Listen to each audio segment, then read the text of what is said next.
తాకట్లో ఉన్న బంగారాన్ని విడిపించి ఆ రోజున మార్కెట్ ధర కట్టి మిగిలిన డబ్బును మీకు అందిస్తుంది కొమ్మూరి గోల్డ్. శ్రీమాత్రే నమః. శ్రీ గురుభ్యో నమః.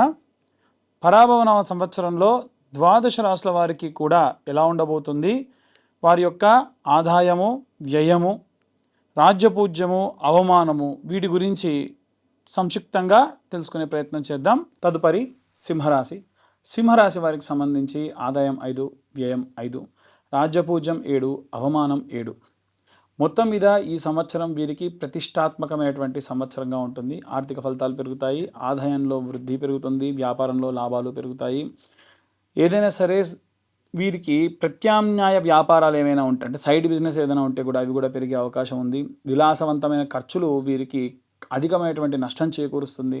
బ్రాండెడ్ వస్తువులు కొనుక్కోవాలని కానీ, అలాగే స్టేటస్కు తగ్గటువంటి ఖర్చులు పెట్టడం వల్ల ఇబ్బంది కలుగుతుంది. వీలైనంత వరకు ఆ పరంగా జాగ్రత్తగా ఉండండి. సేవింగ్స్ విషయానికి వస్తే కనుక చాలా అవసరం. ఎంత వీలైతే సేవింగ్స్ చేయండి. ఉద్యోగము, వ్యాపారానికి సంబంధించిన విషయానికి వస్తే కూడా అధికారి యొక్క అనుకూలత పెరుగుతుంది. లీడర్షిప్ రోల్స్ మీకు వచ్చే అవకాశం ఉంది. ప్రమోషన్ వచ్చే అవకాశం ఉంది. మేనేజ్మెంట్ రంగం ద్వారా వీరికి శుభకరమైనటువంటి వ్యాపారాలు కూడా అధికంగా ఉంటాయి. ప్రత్యేకంగా వ్యాపారానికి సంబంధించి ఫ్రాంచైజ్గా వ్యాపారాన్ని విస్తీర్ణత చెందడం కానీ, బ్రాండ్ విలువ పెంచడం కానీ, మంచి ఆఫర్స్ ఇవ్వడం కానీ, దానివల్ల వీరి వ్యాపారం పెరుగుతుంది. విద్యార్థులకు సంబంధించిన విషయానికి వస్తే నాయకత్వపు గుణాలు వెలుగులోకి వస్తాయి. సివిల్స్, పాలిటిక్స్కి సంబంధించి లాభం అధికంగా ఉంది.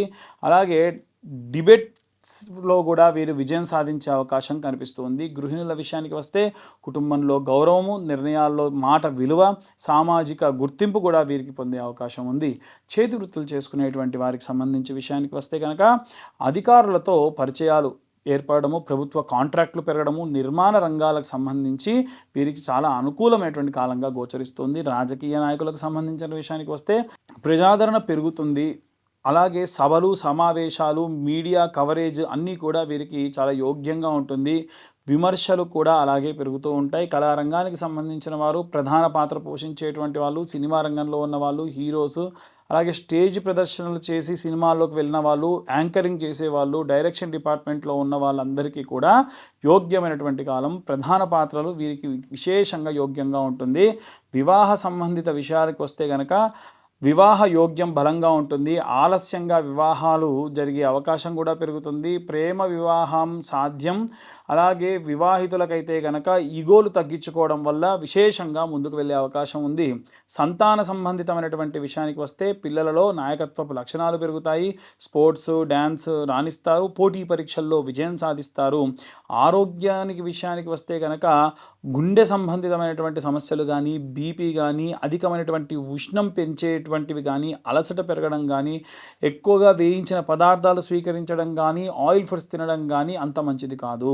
సింహరాశి వారికి సంబంధించి ప్రత్యేకంగా గోచారానికి సంబంధించిన విషయానికి వస్తే చాలా శుభకరంగా ఉంది. గురు గోచారంలో ఉన్నత విద్య, ప్రమోషను, విదేశీ యోగము, గౌరవం పెరుగుతుంది.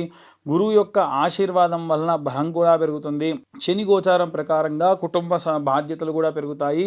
ఇంటి బాధ్యతలు కూడా పెరుగుతాయి. ఆర్థికమైనటువంటి ప్లానింగ్, పెద్దల సేవ లాభం చేకూరుస్తుంది. పరిపక్వత కూడా పెరుగుతుంది. మెచ్యూర్డ్గా మాట్లాడడం అలవాటు చేసుకుంటారు. జీవితంలో స్థిరాస్తిత్వం కూడా పెరుగుతుంది.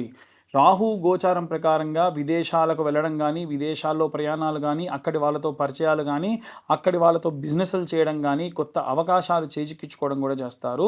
కానీ అంతే జాగ్రత్తగా కూడా ఉండాలి. రాజకీయ విమర్శలు కూడా ఎక్కువగా పెరిగే అవకాశం ఉంది.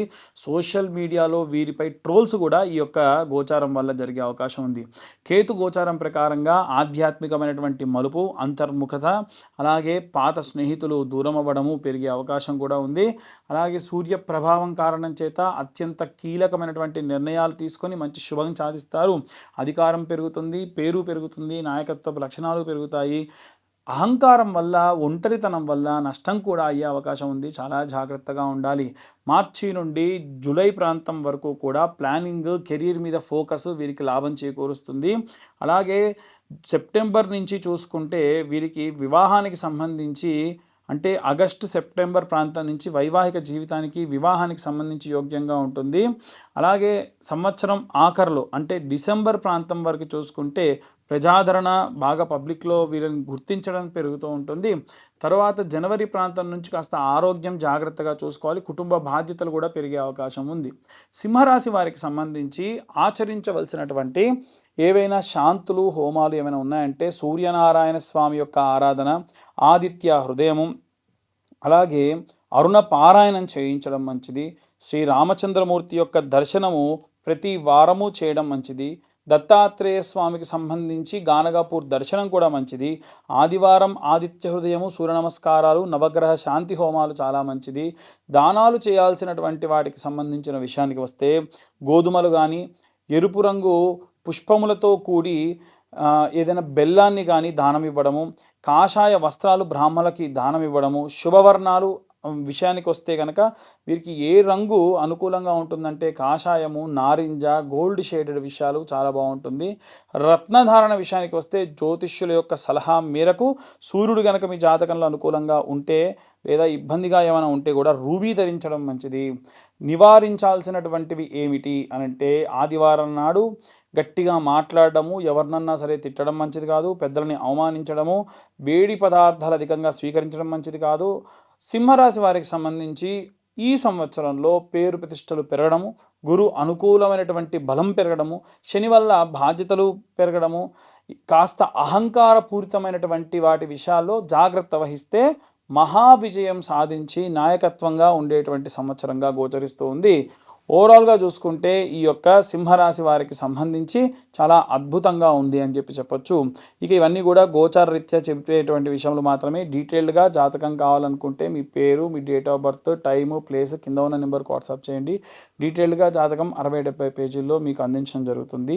ఇక ప్రత్యేకంగా ఉగాది రోజున మీరు ఎటువంటి నియమ నిబంధనలు పాటించాలి, ఎలాంటి జాగ్రత్తలు తీసుకోవాలి, అలాగే అసలు ఉగాది మనం ఎందుకు జరుపుకుంటాం అనేటువంటి విషయాన్ని ఇప్పుడు మనం తెలుసుకుందాం. ఉగాది అంటే యుగమునకు ఆది. పూర్వము సోమకుడు అనేటువంటి రాక్షసుడు వేదాలన్నింటినీ తస్కరించి సముద్ర గర్భానికి వెళ్తే మత్స్యావతార రూపంలో స్వామివారు ఆ యొక్క సోమకుడిని సంహరించి ఆ వేదాలన్నింటినీ కూడా తీసుకెళ్ళి బ్రహ్మదేవుడికి అప్పగించి ఈ యొక్క సృష్టిని సృజించినటువంటి రోజే ఈరోజు. కాబట్టే యుగమునకు ఆది ఉగాది అంటారు. అంటే మనందరం కూడా పుట్టింది, మన మూలాలు పుట్టింది ఈరోజే. కాబట్టి మన అందరి పుట్టినరోజు ఈరోజు. ఈ రోజున మనము తలకు నూనె పెట్టుకోవడము, నలుగు పెట్టుకోవడము, అభ్యంగన స్నానం చేయడము, కొత్త వస్త్రాలు ధరించడము, ఆ వస్త్రాలకు కాస్తంత పసుపు పెట్టుకొని దేవతల దగ్గర షడ్రుచులతో కూడినటువంటి పచ్చడిని నైవేద్యంగా పెట్టి మన సంకల్పాన్ని చెప్పి మన రిజల్యూషన్ అంటారు కదా, అందరూ న్యూ ఇయర్ రిజల్యూషన్ ఏంటి, ఏం తీసుకుంటున్నారు, అసలు న్యూ ఇయర్ కానే కాదు. ఎందుకు అంటే అక్కడ ఏమీ మారదు. మనకు ఉగాది రోజునే అన్నీ మారుతాయి. ప్రకృతి మారుతుంది, ప్రకృతిలో వాసనలు మారుతాయి, ప్రకృతిలో పక్షుల యొక్క కిలకిల రావాలు మారుతాయి, వాతావరణంలో మార్పులు ఉంటాయి. కాబట్టి ఉగాది మన యొక్క అసలైనటువంటి న్యూ ఇయర్. కాబట్టి ఆ రోజున అందరూ కూడా నూతన సంవత్సర శుభాకాంక్షలు చెప్పుకోండి. ఇదంతా అయిన తర్వాతకి రాజదర్శనం చేయాలి. రాజు అంటే దేవుడే రాజు యొక్క రూపంలో ఉంటాడు అంటారు. ఇప్పుడు మనకు రాజులు దేవత రూపంలో లేరు కాబట్టి విశేషంగా శివకేశవుల యొక్క దర్శనం, అంటే దేవాలయానికి వెళ్ళి శివుడిని, విష్ణువుని దర్శించుకోవడం మంచిది. అలాగే ఈ యొక్క ఉగాది రోజున పంచాంగ శ్రవణాన్ని వినండి. ఇప్పుడు మనకు చెప్తున్నటువంటి పంచాంగ శ్రవణం అంతా కూడా మీరు మీ రాశికి సంబంధించి ఎలా ఉంది, ఈ సంవత్సరంలో ఏ టైం నుంచి ఏ టైం వరకు ఎలా ఉంది అనేటువంటి విషయాలు కూడా సంక్షిప్తంగా చెప్పేటువంటి ప్రయత్నం చేశాము. కాబట్టి ఎవరైనా జాతకాలు చెప్పించుకోవాలన్నా ఈ రోజున చెప్పించుకోవచ్చు. అలాగే వీలైనంత వరకు కూడా ఈ సంవత్సరంలో ఎవరికైనా వివాహం కాని వారికి, సంతానం కాని వారికి ప్రత్యేకమైనటువంటి హోమాలు నిర్వహించడం జరుగుతుంది. ఆసక్తి కలవారి కింద ఉన్న నెంబర్కి కాంటాక్ట్ చేయొచ్చు. సర్వే జనా సుఖినో భవంతు. స్వస్తి.